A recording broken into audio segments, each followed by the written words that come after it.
పొగ తాగటం, మద్యం సేవించటం ఆరోగ్యానికి హానికరం. Smoking and drinking injurious to health. పరిశుద్ధుడా పరిశుద్ధుడా ప్రేమగల తండ్రి, జీవాధిపతి, జీవగల దేవ, నీ బంగారు పాదములకు స్తుతులు, స్తోత్రములు, వందనములు తండ్రి. గడిచిన కాలమంతటి నుండి తండ్రి ఈ క్షణము వరకు నీ రెక్కల చాటును మరుగుపరిచి అయా మరొక పరిశుద్ధ దినమును మా అందరి జీవితాలలోకి తప్పించిన విధానాన్ని బట్టి నీకు వందనములు, స్తుతులు, స్తోత్రములు తండ్రి. అయ్యా, ఎన్నిక లేని నన్ను, ధూళి వంటి నన్ను, దేనికి పనికిరాని నన్ను తండ్రి ఈ క్షణములో తండ్రి, ఈ సమయంలో నాయన మీరు నిలవబెట్టుకున్నందుకు మీరు మరొకసారి వందనాలు చెల్లించుకుంటున్నాను తండ్రి. అయా, ముఖ్యంగా నాయన నాకు శక్తిని, జ్ఞానమును ముఖ్యంగా మీరు దయచేయండి, బలమును అనుగ్రహించండి. కొద్ది నిమిషములు ఇక్కడ నిలబడుటకు నా కాళ్ళలో సత్తువను కలిగించమని అడుగుతున్నాను తండ్రి. మరి ముఖ్యంగా నాయన మీరు కొద్ది నిమిషములు తండ్రి మా యందు ఉండి, నా యందు ఉండి నాయన మీరు ఏదైతే వాక్యాన్ని తండ్రి మాతో మాట్లాడాలనుకుంటున్నారో అటు వాక్యాన్ని తండ్రి మాతో చెప్పి మమ్మల్ని అందరినీ ఆయత్తపరచమని మా ప్రభువును ప్రియరక్షకుడైన యేసు వారి అతి పరిశుద్ధ నామములో ఈ ప్రార్థనను అడిగి వేడుకొంటున్నాను తండ్రి. ముందుగా నన్ను ఇక్కడ నిలవబెట్టుకున్న ఆ దేవాది దేవుడికి స్తుతులు, స్తోత్రములు, వందనములు నేను చెల్లించుకుంటున్నాను. అదే విధముగా నాకు ఇట్టి అవకాశం ఇచ్చిన సంఘ కాపరి గారికి కూడా నా నిండు వందనాలు. మరి అదే రీతిగా సంఘ సభ్యులకు, అదే రీతిగా కమిటీ మెంబర్స్ అందరికీ, పెద్దవారందరికీ కూడా నా నిండు వందనాలు తెలియజేసుకుంటున్నాను. సంఘమంతటికి కూడా నా నిండు వందనాలు తెలియపరుచుకుంటున్నాను. మరి ముఖ్యముగా ఈరోజు వయోవృద్ధుల యొక్క జ్ఞానము గురించి అంశం మనది. అందుకే 60 సంవత్సరములు నిండిన పైబడిన ప్రతి ఒక్కరికి ప్రత్యేకమైన నా నిండు వందనాలు మరి నేను తెలియజేసుకుంటున్నాను. ఇక్కడ మరి మన దక్షిణ ఇండియా క్యాలెండర్ ప్రకారం చూసినట్లయితే మరి మనకి ఈరోజు ఇవ్వబడిన అంశము మీ అందరికి కూడా తెలుసు, మీరంతా చూసి వచ్చారనే నేను నమ్ముతున్నాను. ఎందుకంటే వయోవృద్ధుల యొక్క జ్ఞానము అని మనకు అంశం ఇవ్వబడింది. మరి చూసినట్టయితే మరి చిన్నవారి కంటే 60 సంవత్సరములు నిండిన పెద్దవారికి నిజంగా వారికి వారి వయసును బట్టి కావచ్చు, మరి వారి యొక్క అనుభవాన్ని బట్టి కావచ్చు, మరి వారికి జ్ఞానము కలిగి వారు మాట్లాడుతూ ఉంటారు, జ్ఞానము కలిగి పనులు చేస్తూ ఉంటారు, కుటుంబానికి మార్గదర్శకులుగా ఉంటారు. మరి అందును బట్టి పెద్దలందరికీ నేను మరొకసారి నాతోటి పెద్దలందరికీ కూడా మరి నేను నిండు వందనాలు తెలియజేసుకుంటున్నాను. మరి మనకు ఈరోజు ఇవ్వబడిన అంశము మన వృద్ధుల యొక్క, వయోవృద్ధుల యొక్క జ్ఞానము అని చెప్పి ఇవ్వబడింది.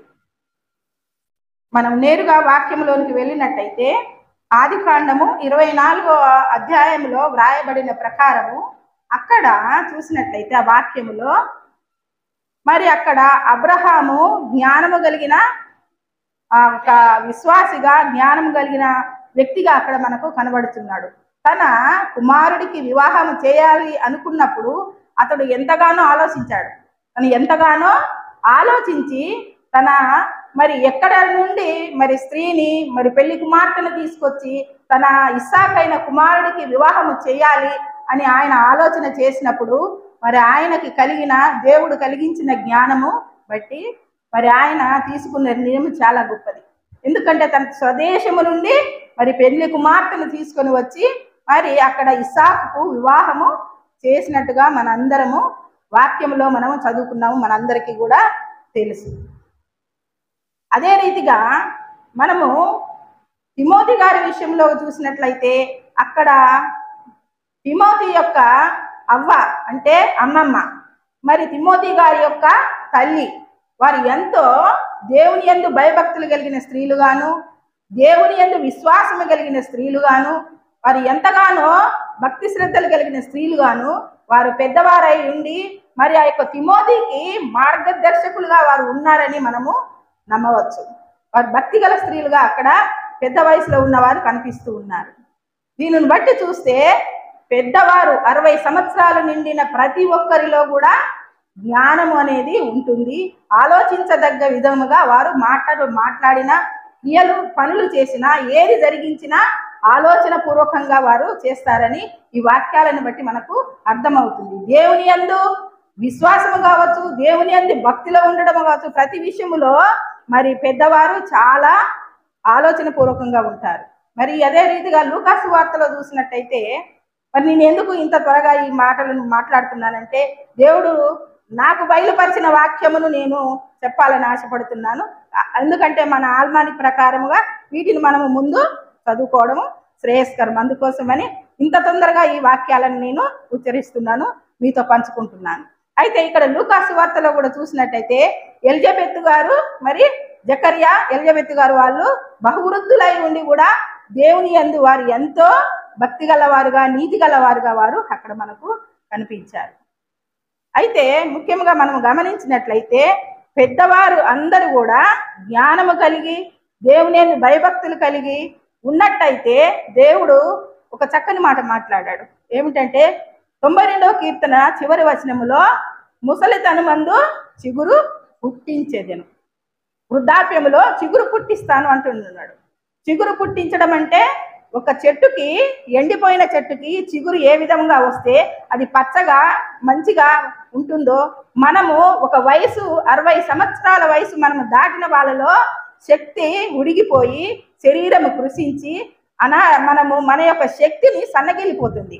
అటువంటప్పుడు ఆయన కొత్తగా మనకు ఆరోగ్యాన్ని కలిగిస్తాను అన్న మాట ఈ యొక్క చిగురు పుట్టించడం అనేది మనం అర్థం చేసుకోవాలి.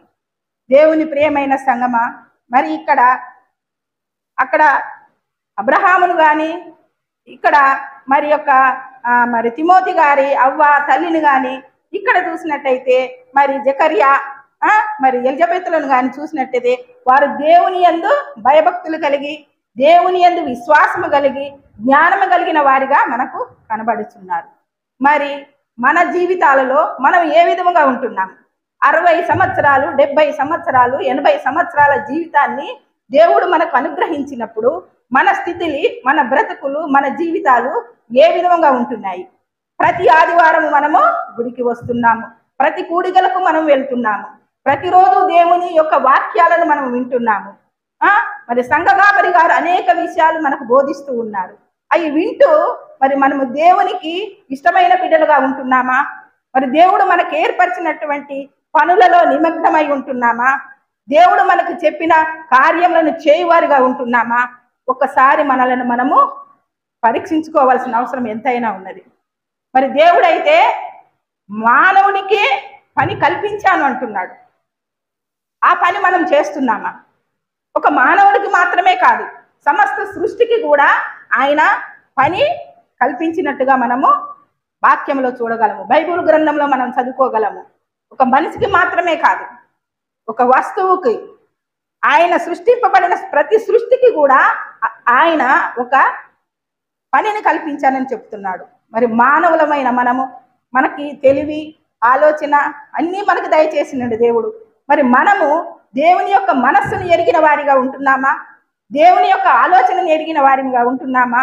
దేవుని క్రియలలో మనం ఎంతవరకు ముందుకు వెళ్ళగలుగుతున్నాము అని ఒక్కసారి మనల్ని పరీక్షించుకోవాలి. ఈ మాటలు చెప్పుతుంటే ఫస్ట్ నేను ముందు సిగ్గుపడవలసిన పరిస్థితి. ఎందుకంటే అంటారు కదా, ఆత్మ సిద్ధమే కానీ శరీరము బలహీనము. మరి నేను ఒక ఆదివారాలు తప్ప ఏ ఒక్క కూడికలకి నేను రాను. కానీ దేవుడు ఇచ్చిన జ్ఞానమును బట్టి నేను ఇంట్లోనే దేవుణ్ణి ధ్యానిస్తూ గడుపుతున్నాను. కానీ సంఘములోనికి నేను ఎక్కువగా ఆదివారమే కనిపిస్తాను. దానిని బట్టి దేవుడు మరి నన్ను క్షమించునుగాక. అయితే మరి మనము ఏ రీతిగా ఉంటున్నాం? దేవుడు మనకు కల్పించిన పనులలో మనం నిమగ్నమై ఉంటున్నామా?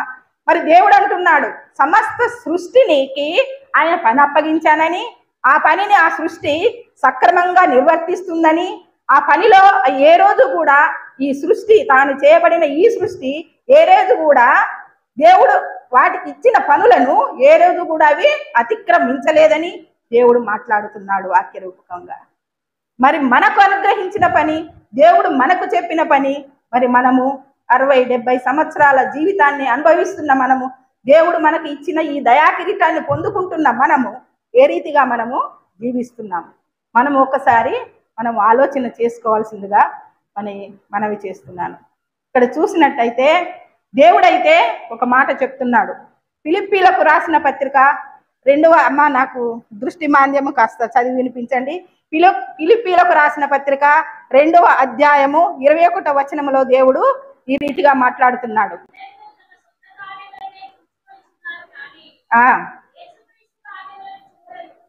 అమ్మ చాలమ్మా. దేవుడు పోతుందండి.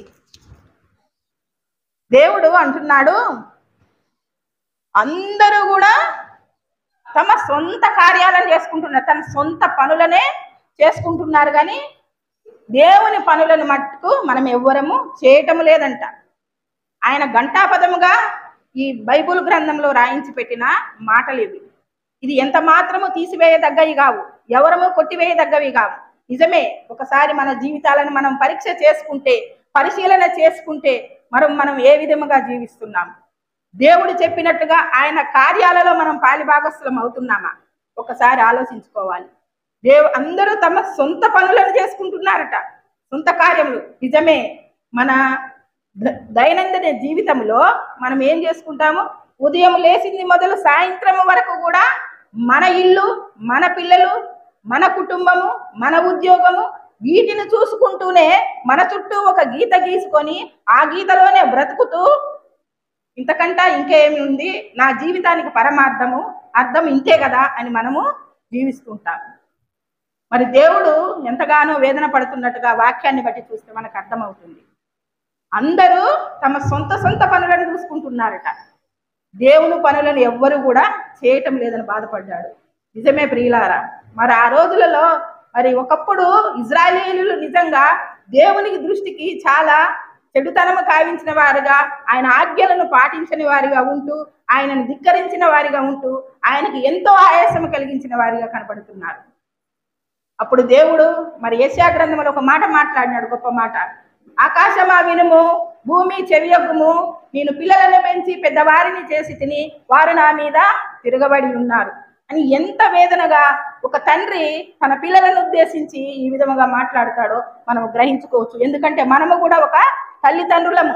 మన పిల్లలు మన మాట వినప్పుడు మనము ఏ విధముగా మనము బాధపడతామో, ఇప్పుడు మనను కన్న తండ్రి మనందరికీ సర్వ సృష్టికి కూడా సర్వ మానవాళకి తండ్రి అయిన దేవుడు మరి ఈ విధముగా మరి వారిని ఉద్దేశించి మాట్లాడినట్టుగా వాక్యం మనకు సెలవిస్తుంది. దేవుని ప్రియమైన సంగమా, మరి మనం ఏ రీతిగా ఉంటున్నాం? మరి వారు ఇజ్రాయేలీయులు దేవునికి ఆయాసకరమైన జీవితాన్ని జీవించి ఆయనను బాధ పెట్టినారు. మరి మనము కూడా అదే త్రోవలో నడుస్తూ మరి దేవుణ్ణి బాధ పెడుతున్నామా ఒకసారి మనం ఆలోచన చేసుకోవాలి, ఒకసారి మనల్ని మనం పరీక్షించుకోవాలి. అందును బట్టి ఇంకా ఒక మాట విషయం ఏంటంటే, మరి దేవుడు ఇంకా మన మొదటి మానవుడైతే, ఆది మానవుడైనా మరి ఆదాము గారు కూడా దేవునికి చెప్పిన మాటను ఆయన పాటించక తినవద్దన్న పండు తిని మాటను ధిక్కరించి ఆజ్ఞను అతిక్రమించి పాపంలో పడిపోయినట్టుగా మనము చూడగలుగుతున్నాము. మరి మనం ఏ రీతిగా ఉంటున్నాము? మనము కూడా అదే త్రోవలో నడుస్తున్నామా?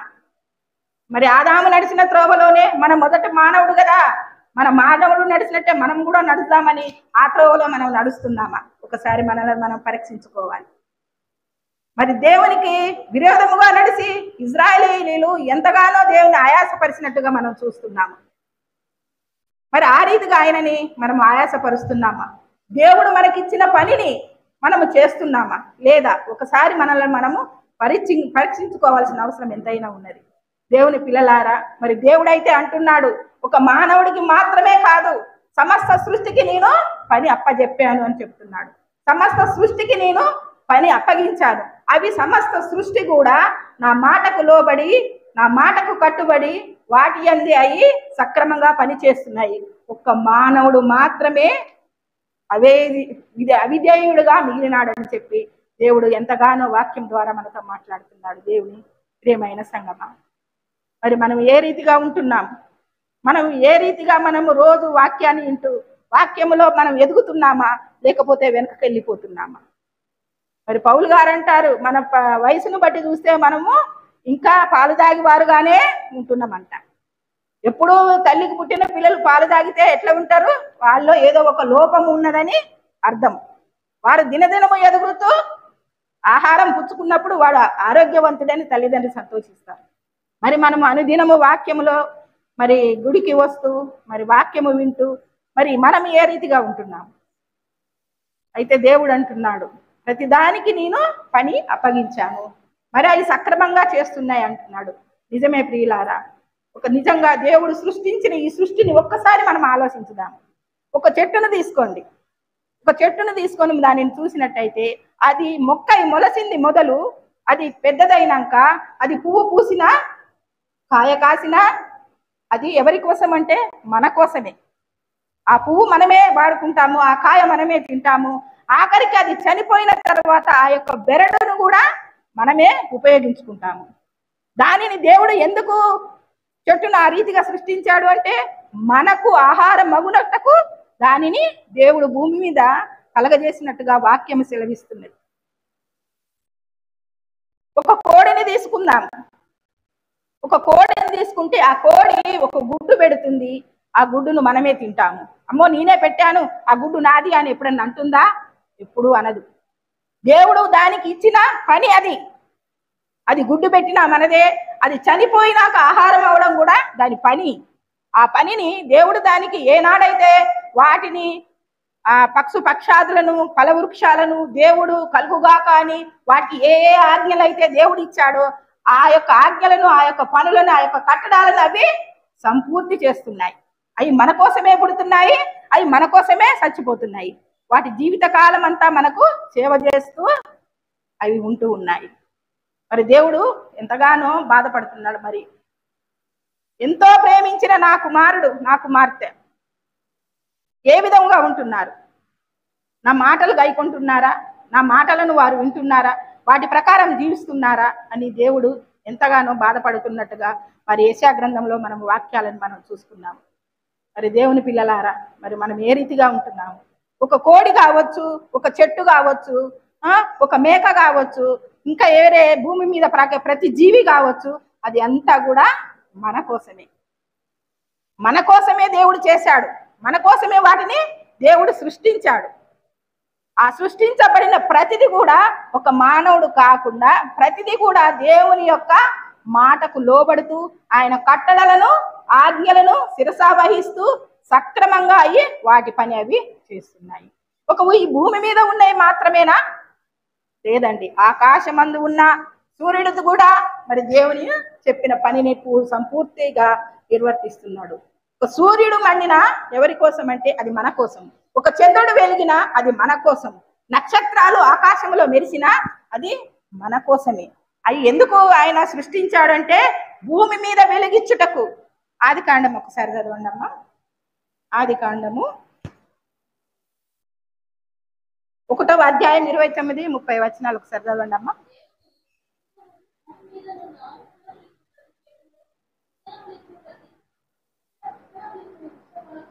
అమ్మ అది కాదమ్మా, ఆదికాండము 1వ అధ్యాయం 16, 17 వచనాలు. అమ్మా అమ్మా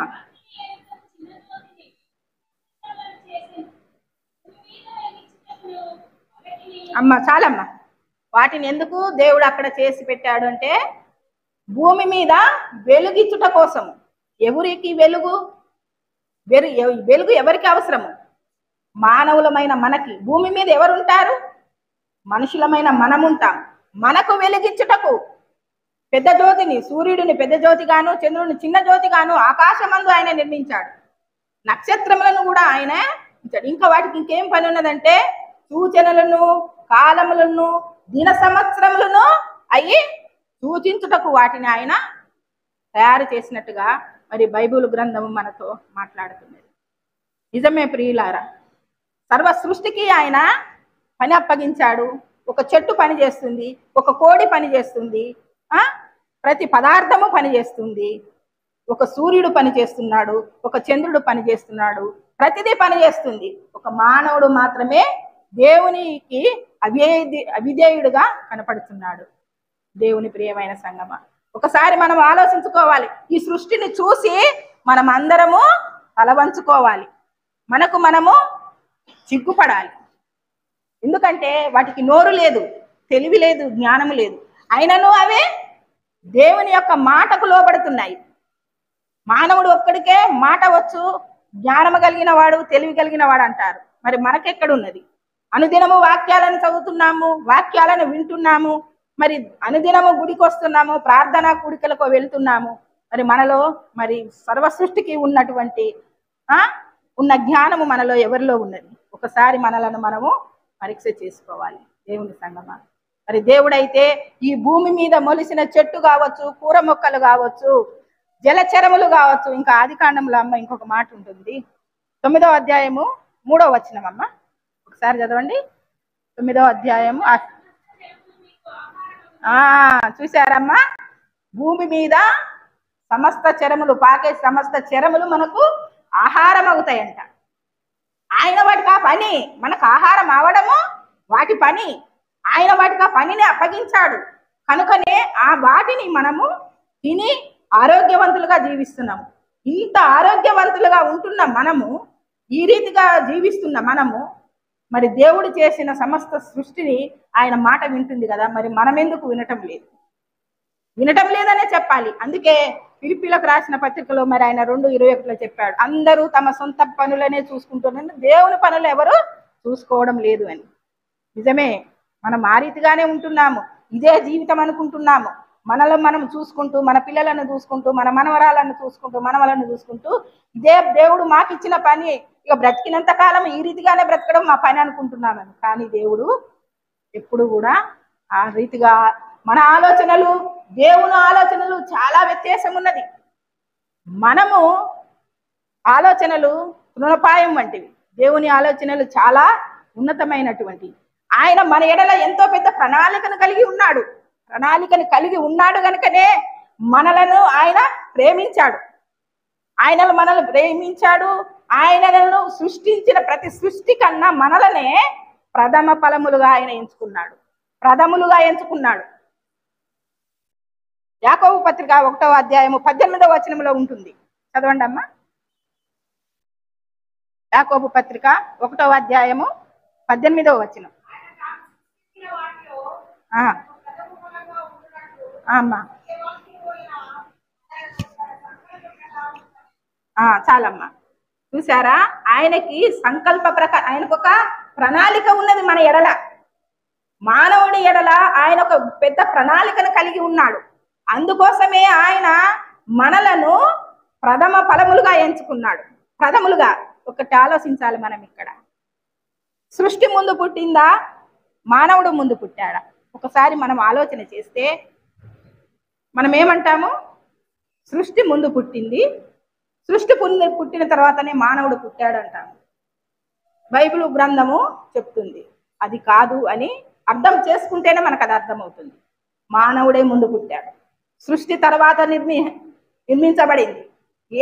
ఎలాగు అని అంటే, ఒకసారి మనము మన ఎఫెసీలకు రాసిన పత్రిక 1వ అధ్యాయము 6వ వచనంలో చూసినట్టయితే, ఆయన జగత్తు పునాది వేయబడక మునుపే, అమ్మ చదవండి అమ్మ. ఎట్లా?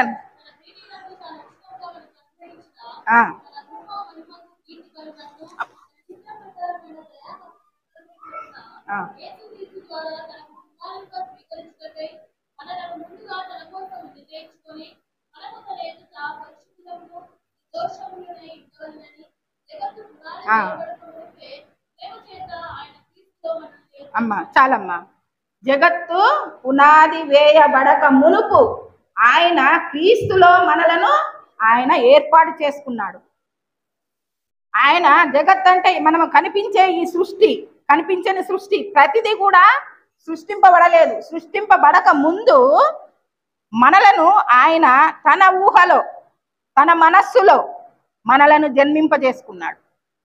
అందుకే మనము ప్రథములు. మనం ఎప్పుడైతే మనలను ఆయన ఊహలో మనల్ని ఆయన జన్మింపజేసుకున్నాడో, మనలను కావాలనుకున్నాడో, అప్పుడే మనము పుట్టినాం. కాకపోతే భౌతికంగా, శారీరకంగా ఈ భూమి మీదకి రాలేదు. కానీ సృష్టి కంటే ముందు దేవుని ఆలోచనలో మనం ఉన్నాము కనుకనే ఈ సమస్త భూమిని, ఈ సమస్త సృష్టిని మనం ఉండడానికి దేవుడు కలిగించాడు. లేకుంటే ఈ భూమి ఎందుకు? మనిషి నివాసం కోసమే కదా భూమి. మానవుడు రావాలి అంటే ఈ భూమి కావాలి, మానవుడు బ్రతకాలంటే నీరు కావాలి, మానవుడు బ్రతకాలంటే వానికి వస్త్రాలు కావాలి, వానికి ఆహారము కావాలి, సమస్తము ఆ మనిషికి కావాలి.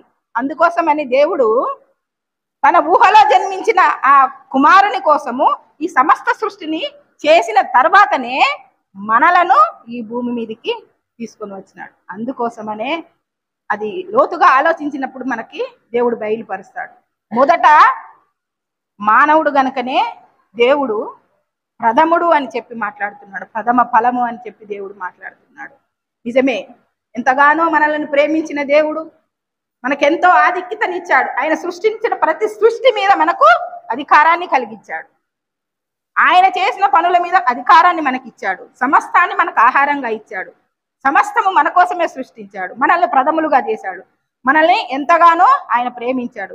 ఎంతగా ప్రేమించాడంటే దానికి ఎలాంటి కొలమానము లేదు. తన ప్రియ కుమారుడైన యేసుక్రీస్తు ప్రభుల వారు మరణము పొందినంతగా మన కొరకు ఈ లోకంలోనికి రప్పించాడు. ఏ తండ్రి తన కుమారుణ్ణి పంపించడు ఒకరి కోసం, కానీ ఆయన అంత గొప్ప ప్రేమికుడు. అంత గొప్ప ప్రేమ ఆయనలో ఉన్నది కనుకనే మన పాపముల కోసము, మన శాపముల కోసము ఆయన తన కుమారుణ్ణి శిక్షించడానికి కూడా ఇష్టపడి ఈ భూమి మీదకి ఆయన పంపించాడు. దీనిని బట్టి చూస్తే దేవునికి మన పట్ల ఎంత ప్రేమ ఉన్నదో మనం అర్థం చేసుకోవచ్చు. అందుకే యోహాను సువార్తలో అంటాడు 3వ అధ్యాయంలో, లోకమును ఆయన ఎంతో ప్రేమించాడంట. లోకం అంటే మనుషులు, లోకం అంటే మనుషులను ఆయన ఎంతగానో ప్రేమించాను అని మాట్లాడుతున్నాడు. ఆయన ప్రేమ, మరి ఆయనకు ప్రథమ ఫలములైన మనము, ఇన్నింటికి పని కల్పించిన దేవుడు నీకు నాకు పని కనిపించలేదా? ఒకసారి మనం ఆలోచించుకోవాలి. ఒకసారి మనల్ని మనం పరీక్షించుకోవాలి. ఇన్నిటినీ పరీక్షించిన దేవుడు వాటికి పని కల్పించి మనకెందుకు ఇవన్నీ దారాదత్తము చేసి వీటన్నిటి మీద అధికారం ఇచ్చి మనల్ని ఖాళీగా ఉండమన్నాడా? లేదు. దేవుని పిల్లలారా, మనకు కూడా దేవుడు పనిని కల్పించాడు. ఆ పనిని మనం తెలుసుకొని దేవుని మనసు ఎరిగి, దేవుని ఆలోచనని ఎరిగి మనం ఆ రీతిగా మనం జీవిస్తున్నామా? ఒకసారి మనం మనల్ని పరీక్షించుకోవాలి, ఆలోచించుకోవాలి. మరి దేవుడు చెప్తున్నాడు, బిడ్డ నీకు కూడా నేను పని కల్పించాను. మరి ఆ పని ఏంటో ఒకసారి మనము చూసుకున్నాం. ఎఫెసీయులకు రాసిన పత్రిక 2వ అధ్యాయం 10వ వచనం చదవండి. ఎఫెసీయులు అమ్మా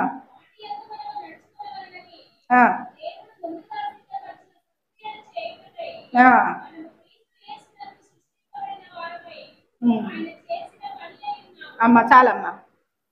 క్రీస్తు యేసునందు సృష్టించబడిన వారమై, ఆయన పని వారమై ఉన్నామంట. ముందుగా మన కొరకు ఆయన సత్క్రియలు నిర్ణయించాడట. సత్క్రియలు, మంచి పనులు. సత్క్రియలు అంటే మంచి పనులు ముందుగా నిర్ణయించినవి, ఆయన నిర్ణయించినవి. నీవు నేను అనుకునే సత్క్రియలు కాదు, మనం అనుకునే సత్క్రియలు కాదు. దేవుడు అనుకున్న సత్క్రియలను మనము చేయుటకు దేవుడు మనల్ని ఈ లోకములోనికి రప్పించినట్టుగా మనము వాక్యం సెలవిస్తున్నది. సత్క్రియలు అంటే మనం అనుకుంటాము, పొద్దున లేచింది మొదలు నేను ఎవరి జోలికి వెళ్ళటం లేదు, ఎవరిని నిందించడం లేదు, ఒకరిని తిట్టడం లేదు, కొట్టడం లేదు, నా మట్టుకు నేను బ్రతుకుతున్నాను, ఇంకేంటి ఇంతకంటే మంచి ఏముంటుంది, నేను గుడికి వెళ్తున్నాను అని మనం అనుకుంటాం కావచ్చు. కానీ దేవుడు ఆలోచన అది కాదు. సత్క్రియలు అని చెప్పబడుతుంది. ఆ సత్క్రియలు ఏంటో ఒకసారి మనం ఆలోచన చేసినట్టయితే అది మత్తయి సువార్త 25వ అధ్యాయము 35వ వచనం చూస్తే, నేను ఆకలిగా ఉన్నప్పుడు మీరు నాకు ఆహారం ఇచ్చితిరి. చదవండి అమ్మా. అమ్మా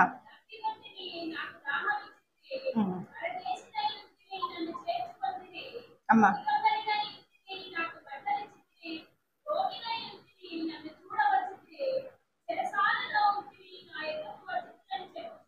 అమ్మా అమ్మ చాలమ్మా. అయితే దేవుడు ఏమంటున్నాడు? సత్క్రియలంటే దేవుడు అక్కడ మాట్లాడుతున్నాడు. ప్రభు, నేను ఆకలి కొన్నప్పుడు మీరు నాకు ఆహారం పెట్టారు, దాహము కొన్నప్పుడు దాహానికి ఇచ్చారు, వస్త్రహీనుడైనప్పుడు వస్త్రాన్ని ఇచ్చారు, నేను రోగి అయినప్పుడు నన్ను చూడవచ్చారు అంటే అప్పుడు ఆ యొక్క శిష్యులు అంటారు, ప్రభువా నీవెప్పుడు నీకు ఆహారం పెట్టాము, నీకెప్పుడు మేము దాహం ఇచ్చాము అన్నప్పుడు, ఇదిగో ఈ అల్పులైన ఈ నా సహోదరులకు మీరు చేసినట్లయితే నాకును మీరు చేసినట్లే అని చెప్పి అక్కడ వాక్యం సెలవిస్తుంది. సత్క్రియలు అంటే అవి. సత్క్రియలు అంటే క్రైస్తవులము అనబడే మనము, క్రీస్తును ధరించుకున్న మనము, క్రీస్తును కలిగి ఉన్న మనము, మనం ఏ రీతిగా మనము ఉంటున్నాము? ఒక ఆకలి లేని వానికి అన్నం పెడుతున్నామా? వస్త్రం లేని వానికి వస్త్రాన్ని ఇస్తున్నామా? దాహము కొన్న వానికి నీళ్లు ఇస్తున్నామా? రోగి అయిన వాడిని పరామర్శిస్తున్నామా? అదే దేవునికి ఇష్టమైన సత్యవాక్యము, సత్యక్రియలు, మంచి పనులు అని చెప్పి ఆయన మాట్లాడుతున్నాడు. మరి అట్టి పనులలో మనం ఎంతవరకు ఉంటున్నాం? మనం ఒక్కొక్కరికి చెప్పలేమిగా. ఎన్నో చీరలు ఉంటాయి, ఎన్నో ప్యాంట్ సెట్లు ఉంటాయి, ఎన్నో వస్త్రాలు ఉంటాయి. ఒక బీదవాడు వస్తే ఒక్క చీర ఇవ్వడానికి కూడా మనసు ఒప్పుకోడు. మనం దేవుడైతే ఏమంటున్నాడు? వస్త్రం లేని వాడికి వస్త్రం ఇవ్వమంటున్నాడు. అవి సత్యం, అవి సత్క్రియలు, సత్క్రియలు అని చెప్పి దేవుడు మాట్లాడుతున్నాడు. మరి అదే ఎఫెసీలో రాసిన పత్రిక 6వ అధ్యాయం చివరిలో చూసినట్టయితే ఉంటుంది, దేవుడు మనలను ఎందుకు ఇంకా భూమి మీదకి రప్పించినాడంటే మనం పరిశుద్ధులుగాను నిర్దోషులుగాను ఉండవలెనని ఆయన ముందుగా మనలను నిర్ణయించుకున్నాడంట. మనం పరిశుద్ధులుగా నిర్దోషులుగా ఉండాలంట. మరి మనం ఏ రీతిగా ఉంటున్నాం? పరిశుద్ధతను కలిగి ఉంటున్నామా? నిర్దోషత్వాన్ని కలిగి ఉంటున్నామా? ఒకసారి మనం ఆలోచించుకోవాలి. మన తండ్రి పరిశుద్ధుడు కనుక మనమును పరిశుద్ధుల వలె ఉండాలి అని దేవుని వాక్యం సెలవిస్తుంది. మనం ఆ రీతిగా ఉంటున్నామా?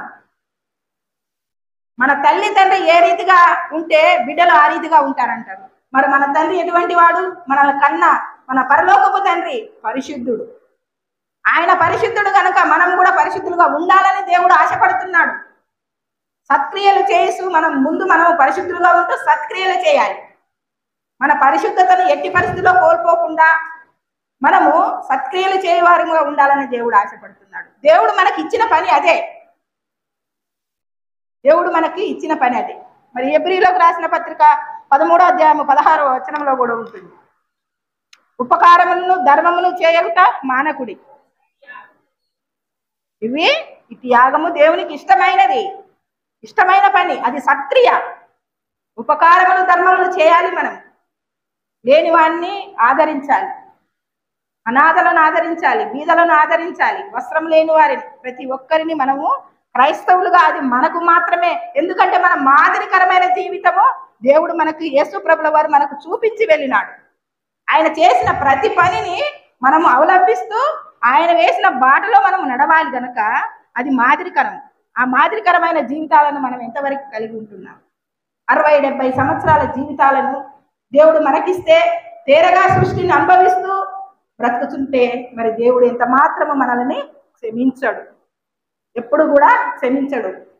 సర్వ సృష్టి ఆయన మాట వింటుంది, ప్రతి వస్తువు ఆయన మాట వింటుంది. మరి నేను ఆయన మాట వినకపోతే ఆయన ఉగ్రుడు తప్పకుండా ఉగ్ర రూపం దాలుస్తాడు ఏదో ఒక దినము. మనల్ని మనం పరీక్ష చేసుకొని వాక్యం విని ఆ వాక్యానుసారమైన జీవితాలను మనం కలిగి ఉండేలాగా మనల్ని మనం ఆయత్తపరచుకోవాలి. మనము పరిశుద్ధులుగా నిర్దోషులుగా ఉంటూ సత్క్రియలు చేయొచ్చు, ఉపకారములు ధర్మములు చేయడం మనం దేవుడు మనకిచ్చిన పని. మనల్ని ఆయన కొరకు ఈ సమస్త సృష్టిని మనకు కోసము తయారు చేశాడు, మనల్ని ఆయన కోసము తయారు చేసుకున్నాడు. ఈ సమస్త సృష్టిని మనకిచ్చాడు. ఒక మానవుణ్ణి మాత్రమే దేవుడు నా కోసము, తన కోసము అని చెప్పి వాక్యము కూడా ఉన్నది. అదే ఏపీసీలో రాసిన పత్రికలు తన కోసం అని చెప్పి మాట్లాడతాడు. మరి ఆయన కోసము పుట్టిన మనము, ఆయన కోసము మనము ఈ లోకంలోకి వచ్చిన మనము, మరి ఆయన మనకు విధించిన కట్టడలను, పనులను, ఆయన అప్పగించిన పనులను మనం చేస్తున్నాము. సృష్టి అయితే తూచా తప్పకుండా ఎన్నడూ వాటి నుండి తొలగిపోలేదు. కీర్తనల గ్రంథం 148 6వ వచనం చదవండి. 148.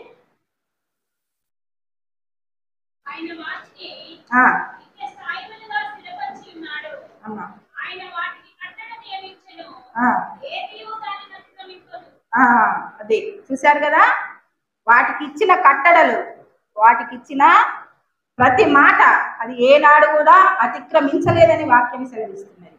ఆయన చెప్పిన పనిని తూచా తప్పకుండా అది చేస్తున్నట్టుగా మనకు వాక్యం సెలవిస్తున్నది.